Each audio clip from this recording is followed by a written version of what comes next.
예, 이번 주차에서는 우리 컨피던스 인터벌과 부스트래핑에 대해서 알아보도록 하겠습니다. 여전히 다음과 같이 동일한 데이터셋을 쓸 것입니다. 크레딧 스코어 데이터셋이고요. 우리 위크 1에서 처음 소개한 이후에 위크 2나 위크 3에까지 이제 쓰고 있죠. 그래서 어떻게 보면 데이터 그 자체를 가지고 우리가 재미있게 활용해 보는 차원이기 때문에 또 그리고 저작권이라는 이런 문제들이 있기 때문에 데이터셋을 그렇게 많이 바꾸고 있지는 않습니다. 어쨌든 이 크레딧 스코어 중에서도 특히나 X1, amount of given credit을 한번 조금 더 분석해 보는 차원에서 우리 위크 3를 진행해 보도록 하겠습니다. 우리가 지난 시간까지 무엇을 했냐 하면은 요 사이파이 라이브러리를 이용해 가지고 커브 피팅을 할 수 있다라는 것을 보여줬죠. 그래서 우리가 메서드 모멘트를 이용해 가지고 다음과 같이 이렇게 분홍색처럼 이렇게 피팅을 했다고 하면 사이파이를 이용하면은 조금 더 왼쪽으로 실려가지고 이렇게 좀 더 뾰족하게 이렇게 파란색처럼 피팅이 되어져 있었습니다. 이렇게 해가지고 우리가 피팅은 되어졌고 이 사이파이 툴을 이용하니까 이렇게 중간에 이제 스토캐스틱하게 하진 않지만 어프록시메이션 하는 부분이 있어가지고 이 민과 시그마 부분이 이렇게 조금 차이가 난다는 것을 볼 수 있었습니다. 기본적으로 메소드 오브 모멘트가 아니라 MLE로 감마에 대한 감마 디스트리뷰션 접근이 좀 어려웠죠. 감마에 대해서 우리가 미분해야 되고 그런 부분이 있었기 때문에 그랬습니다. 그래서 하지만 사이파이는 그것들을 잘 어프록시메이션 해서 우리에게 적절한 알파와 베타 값을 제공해 주고 있었습니다. 그럼 여기까지 이제 진행하고 나서 우리가 가질 수 있는 질문은 뭐냐 하면은 이렇게 제공되는 알파와 베타를 얼마만큼 믿을 수 있을 것인가 라고 하는 게 질문입니다. 현재 데이터셋에는 총 몇 명의 데이터가 있습니까? 총 3만 명의 데이터가 있습니다. 3만 명이 사실은 저건 이제 어떻게 대만, 타이완 데이터였잖아요. 그래서 3만 명만 있진 않겠죠. 아주 많은 사람이 있겠죠. 그 아주 많은 사람 중에서 only a proportion일 뿐입니다. 그러면 이 3만 명의 데이터를 기준으로 해서 잡은 우리가 알파, 베타, 피팅된 알파, 베타를 믿을 수 있을 것인가? 거기서 나온 민과 베리언스를 믿을 수 있을 것인가? 라고 하는 것이 질문이라는 겁니다. 아주 많은 사람 중에 3만 명이 뽑혔다고 하면 그 아주 많은 사람 중에 또 다른 3만 명이 뽑혔다고 하면 또 다른 알파, 베타와 민 베리언스가 있지 않았겠습니까? 그 변동치가 있었다는 것이죠. 예를 들면 샘플 민이 여기 있다 칩시다. 샘플 민이 여기 있고 샘플 민이라고 하는 게 샘플 1에 의해서 민이 여기에 빔 잡혀져 있고 샘플 데이터셋 1이라는 겁니다. 그 다음에 여기 뿜 있는 거는 샘플 데이터셋 2라는 겁니다. 따다다다다 샘플 데이터셋이 이렇게 많았다는 거죠. 이거는 2번 샘플에 의해서 나온 3만 명, 요번 샘플에서 나온 3만 명, 저거 샘플에서 나온 3만 명, 3만 명이 이렇게 다양하게 있었다는 것이죠. 그러면 이런 샘플 민들이 여러 개 있는 상황이 있다고 하면은 그러면 거기에서의 민의 민은 어디에 있었을 것인가? 샘플 민의 민은 어디에 있었을 것인가? 그 다음 이게 지금 사실은 저기에 해당되는 전체 인구 entire population이 얼마인지 모르겠지만 훨씬 크겠죠. 그 entire population의 민은 어디에 있을 것인가 라는 질문이 생기고 더욱더 큰 질문은 무엇이겠습니까? 더욱더 큰 질문은 요 갭이 얼마만큼이냐, 그리고 이 갭이라고 하는 게 얼마만큼 라이클리하게 발생하느냐, 혹은 이 정도 갭이면 얼마만큼 라이클리하게 이 정도 갭이 발생할 수 있을 것이냐가 질문이 되겠죠. 그래서 우리가 이렇게 여러 개의 샘플을 한 번 드로우 해가지고 나온 파라미터 에스티메이션은 항상 요 갭이 에러가 존재한다는 겁니다.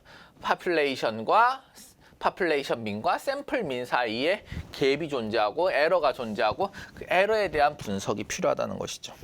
이것이 되어야지만 사실은 우리가 현재 있는 데이터를 얼마만큼 믿을 수 있겠구나. 그다음 현재 데이터에서 나온 파라미터 인퍼런스 된 결과물을 얼마만큼 믿을 수 있겠구나라고 하는 것이 유의미해지고 앞에서 우리가 했던 어떤 게 있겠습니까? 뭐 unbiased estimator, method of moment, ML 이런 것들이 다 의미가 있어진다는 것입니다.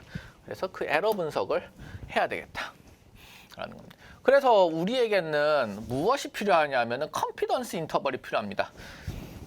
나의 믿음상 95% 이상 샘플 민은 이 정도 구간 안에 존재해. 현재 파퓰레이션 민은 여기고 파퓰레이션 민이 우리가 낼 수 있는 가장 어떻게 보면은 가장 다이렉트 앤서니까 이 샘플 민을 기준으로 해야 되겠죠. 그 다음에 이 샘플 민을 기준으로 이 정도 구간 안에 파퓰레이션 민이 들어올 확률은 95%야. 라고 하는 혹은 95%보다 더 넓어지려고 하면 99% 샘플 민이 들어오려는 구간이 되려고 하면은 더 이 구간이 커져야 되겠죠? 더 커져야 될 겁니다. 이 구간 안에는 이 구간 안에는 항상 파퓰레이션 민이 99% 들어올 거야. 이 구간 안에는 파퓰레이션 민이 95% 이상 들어올 거야.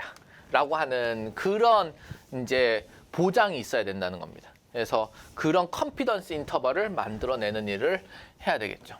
그래서 이것을 통해 가지고 우리가 샘플 민이 얼마만큼 밸리디티가 있는가라고 하는 것에서 얘기를 해야 될 것입니다. 지금 계속 해가지고 제가 민을 대상으로만 했지만 이 민이라고 하는 것뿐만이 아니라 컨피던스 인터벌은 스탠다드 데비에이션, 베리언스에 대해서도 있을 수 있고 미디언에서도 있을 수 있고 퀀타일에 대해서 그러니까 스태티스틱스라면은 컨피던스 인터벌을 만들 수 있어야 된다라고 하는 것이 되겠습니다. 예, 그러면 우리가 한번 시뮬레이션을 해보도록 합시다. 이 스탯이라는 분야와 시뮬레이션 아주 밀접하게 관련이 있습니다. 우리가 어떠한 이론을 얘기하려고 해도 이게 실제 맞을까라고 하는 우리 나름대로의 얼음 짐작과 실험이 있어야 되겠죠. 그래서 시뮬레이션을 한번 해보도록 합시다. 어떤 시뮬레이션이냐면은 첫 번째로 우리가 그 3만 명이 우리가 제시되어 있는 게 그게 인타이어 파퓰레이션이라고 생각해 봅시다. 인타이어 파퓰레이션이라고 생각해 보고 이 인타이어 파퓰레이션에서 우리는 뭘 할 거냐 하면은 매회 100명을 뽑았다고 생각해 봅시다.